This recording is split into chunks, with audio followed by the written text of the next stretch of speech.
Hey everyone, Jason here, and today I'd like to take you all on a tour of my home theatre room. On my Instagram account called On The Case Jace, I've had several people now message me and ask if I'd like to make a video of the room. So finally, here I am. So let's get into it. Well, come on, let's go. Okay, so welcome inside my theatre room. So what I'll do is, just so you know what you're in for, I'll do a quick pan around the room to begin with, so you get the feel and the layout of the room where everything is. Then I'll go into some detail with the equipment and other bits and pieces, and then we might finish off with a demo. So I'm starting at the front of the room, looking towards the back, so you can see I have 5 seats there.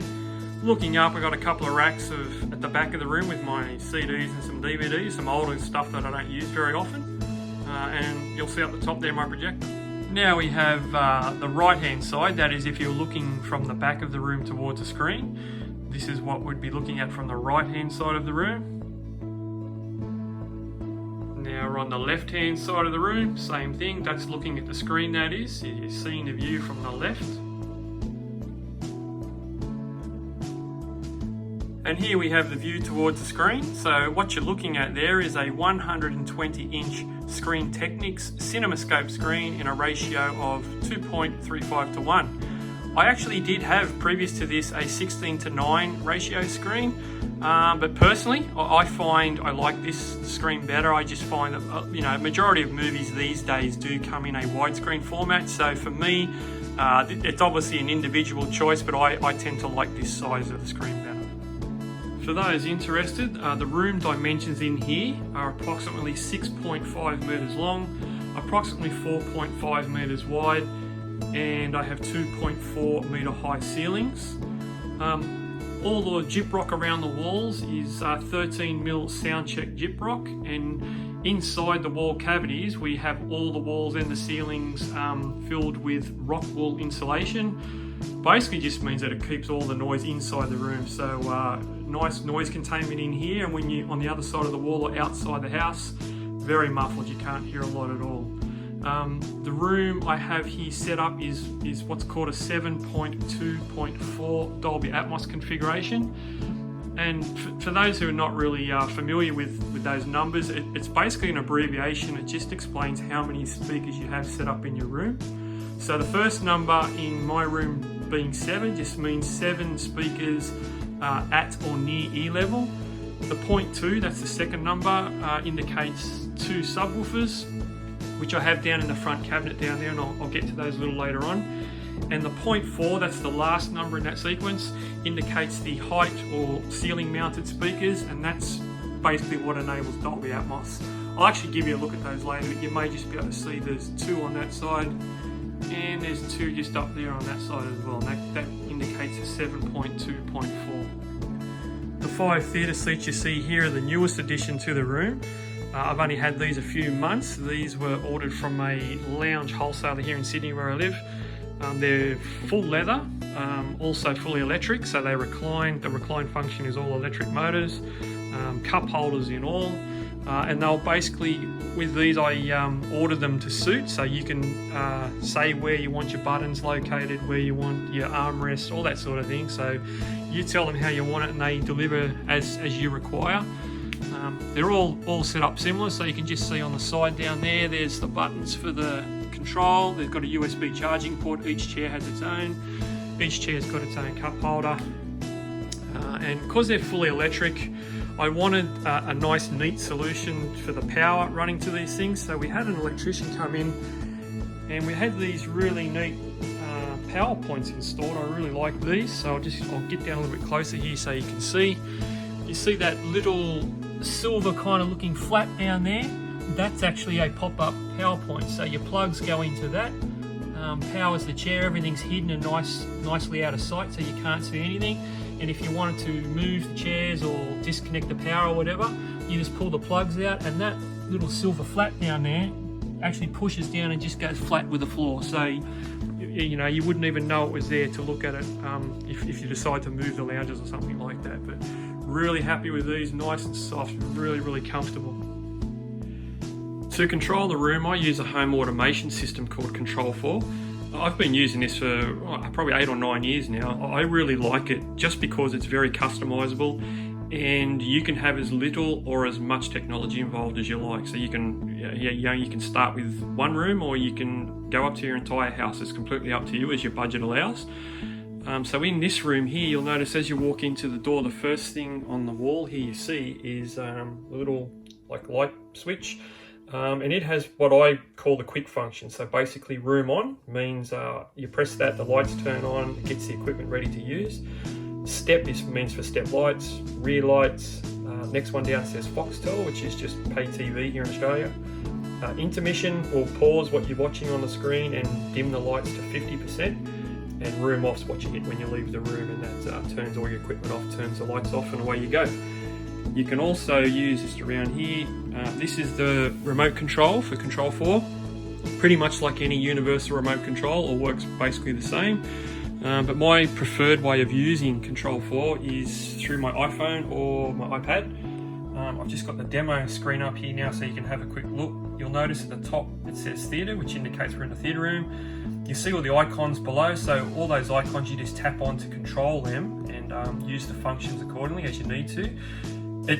It's really hard to go into the whole thing. There's probably a video within itself just explaining Control 4, so I won't go into all the details, but just briefly, it allows you to swipe through the other zones in my house also. So if I swipe across, you'll notice I've got lounge room there, dining room, family room, and alfresco.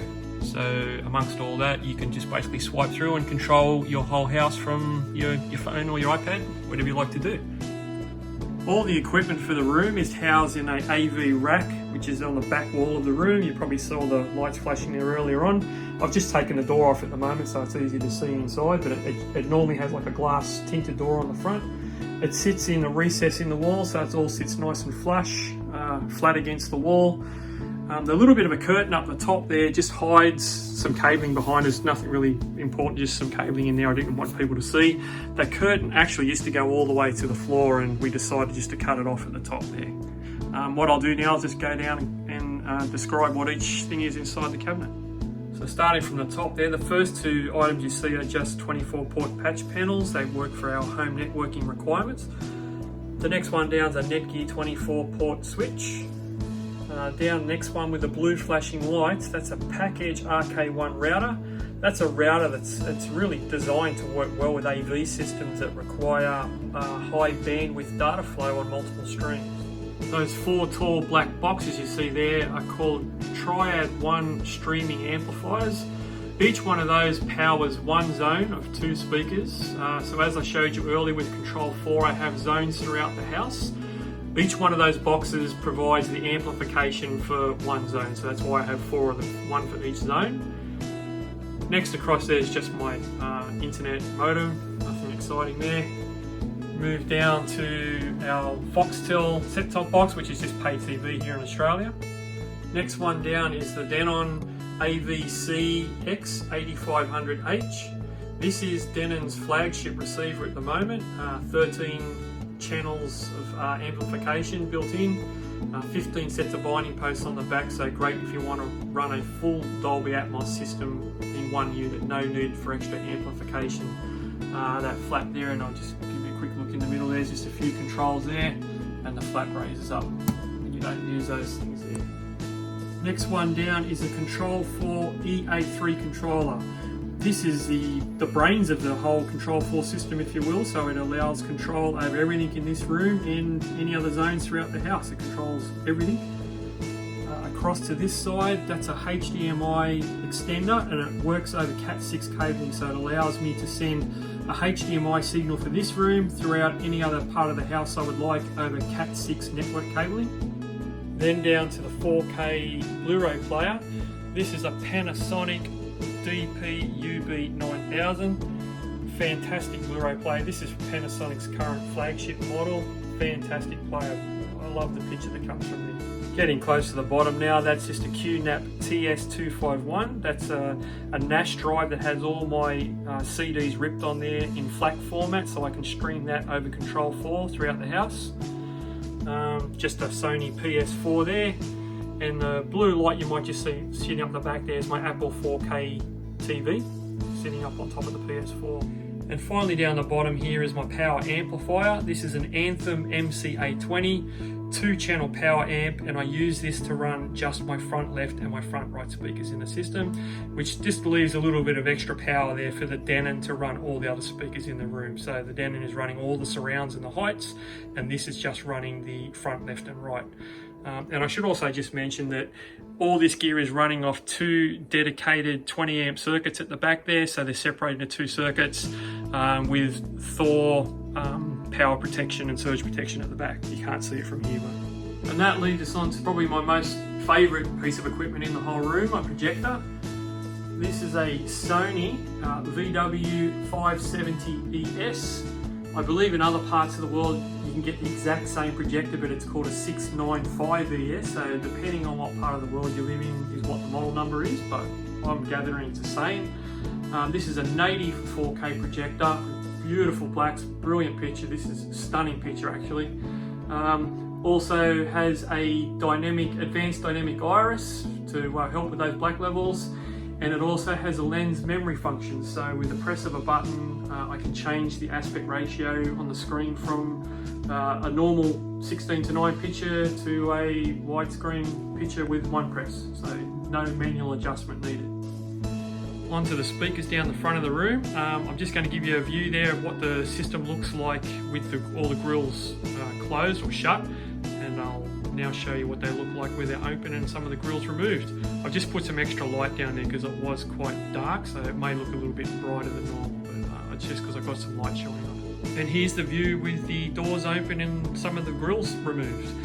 I'm a Paradigm speaker fan through and through, so everything in my system is a Paradigm speakers.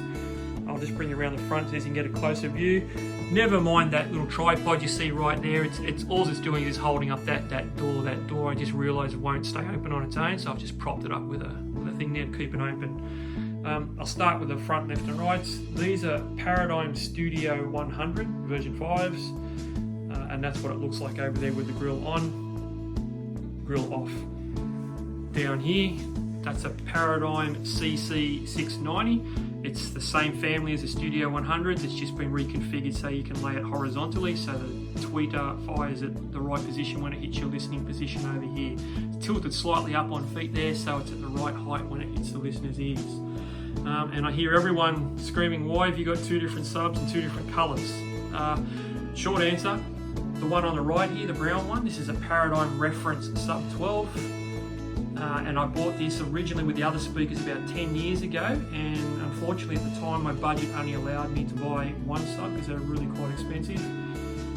So when the time came and I had enough money to buy this one over here on the left, which is a Paradigm Prestige 1000, they didn't make the sub 12s anymore, so this is the same family of subs, just the new model. The old model, the brown one over here, is discontinued, so that's why they look different. But they're both 12-inch subs. Sealed units, which allows me to put them in a cabinet here without any issues, and they sound absolutely fantastic. Room shaking bass, clear as, really good.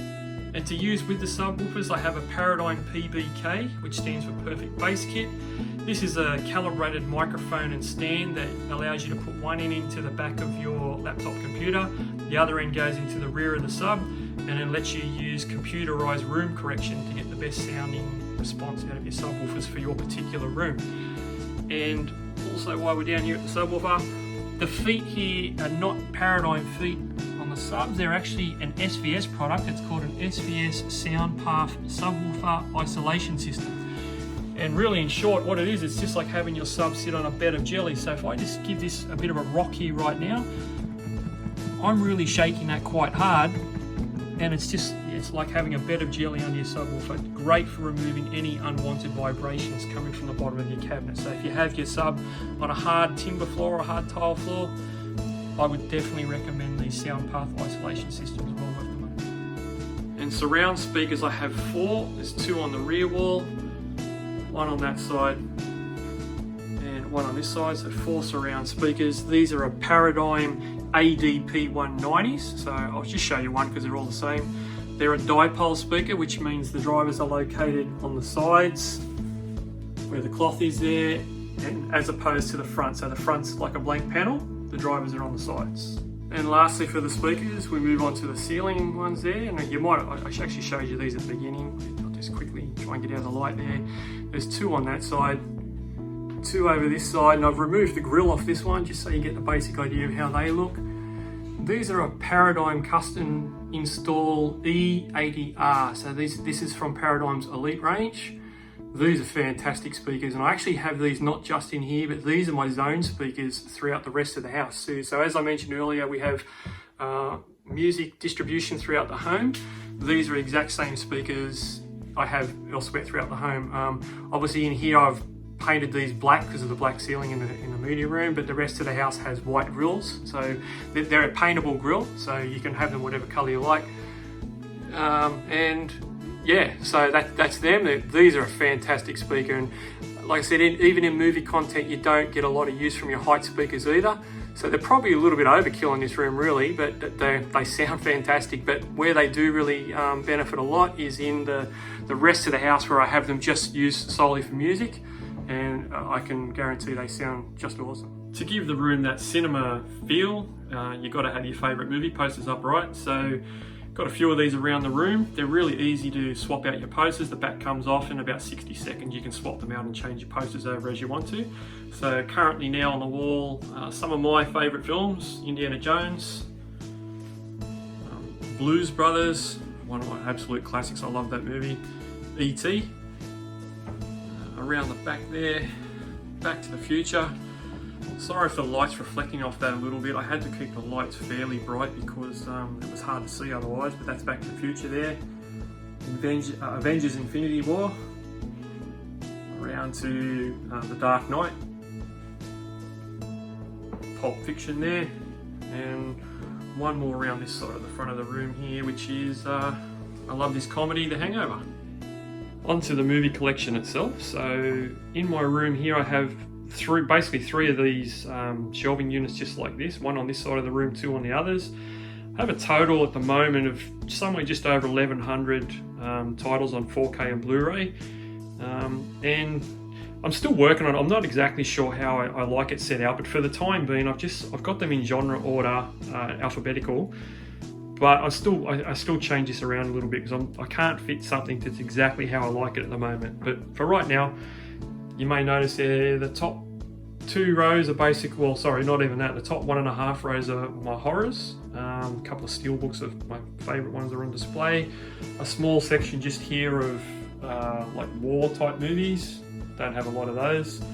And then down the bottom 3 rows there are the comedy section. So that's for this side of the room, and just on the top there's a few of my little Funko heads up the top there. And on the other side of the room, there's 2 joined together, so they're actually 2 separate ones just joined in the middle there, but so that makes up for the other 2. I should point out while I'm talking, a few people have actually asked me on Instagram where I got these shelves from. Well, all I did is I actually just drew a rough sketch on paper myself with the dimensions. I made them just slightly larger than the size of a Blu-ray case. Drew the sketch on a bit of paper and the dimensions, and just took it down to my local kitchen manufacturer nearby where I live, and he basically custom made them for me. So that's how I did that, and they're really good. They fit just perfectly for a movie, and yeah, just designed to fit in my room exactly for the measurements I needed. So the second one here, I'll just sort of try and split them in 2. So that's the second one. Starting at the top there, I've just got a couple of like collector edition box sets on top there that I've bought, like a Saving Private Ryan collector's edition, the Bond 50 collector's edition, and the Terminator 2 Judgment Day collector's edition. Then this pretty much, this whole side is what I consider action adventure type movies. So just a quick overview there, a couple of steel books I like of turned around on display, and basically as you can see that's all my action adventure. And for the third shelving unit, on this side here, sorry it's a bit of a weird angle, but the lounges are in the way, so it's a little bit tricky to get this one straight on, but I'll do my best here. So at the top 2 rows, you might notice there are like I guess you call superhero section, like that's your Marvel movies, DC comics, that sort of stuff. A few Funko Pops stuck in the middle there. Excuse me.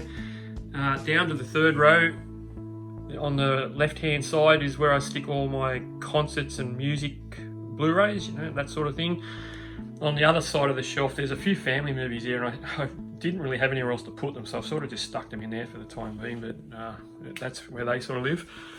And down the bottom is where I've sort of put the last two rows there is where I put the drama movies.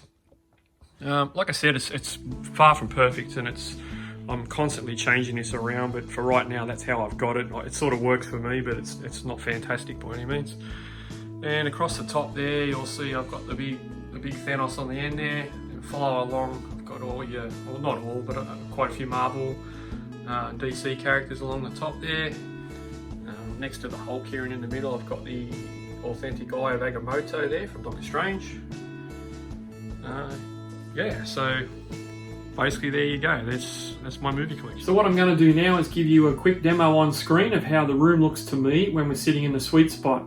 That's the middle seat back row there. Just keep in mind with the camera I'm using today, it's really not going to pick up the surround sound properly. It's not going to pick up the colours on the screen realistically. And you're not going to get the vibe, the sensation of the room, because I'm a real believer in that you need to experience a movie, not just watch it. But hopefully what it will do is just give you an insight of what I see when I'm sitting in the back row there watching a movie. So here we go.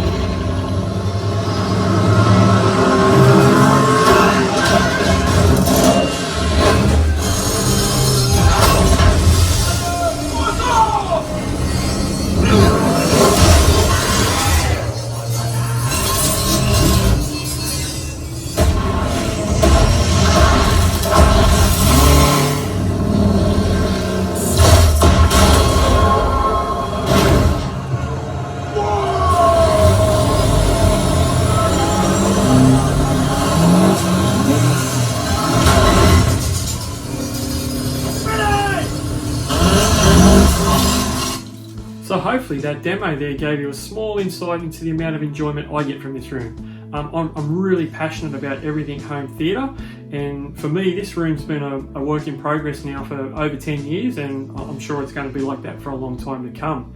Along the way I've gained a lot of inspiration from other home theatre enthusiasts, and who knows, maybe you saw a thing or two today that just might inspire you too. So I hope you've enjoyed the content. Feel free to comment and share your thoughts on the video, and thanks for watching. Cheers.